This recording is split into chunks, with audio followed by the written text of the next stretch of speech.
Hello everyone, welcome back to another video from How Logical. Today in this video, I'm going to show you how you can bulk forward Telegram messages. That means how you can forward message to bulk of peoples or couple of peoples. Make sure you have your Telegram app on your device and your account logged in. Now open Telegram and over here, open the chat.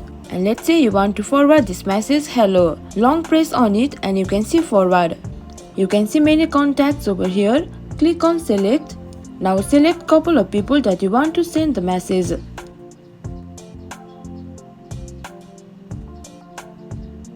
And click on send.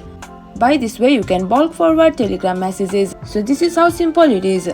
Hope you guys understand and find this video helpful. If you did, please do not forget to hit the like and subscribe to our channel.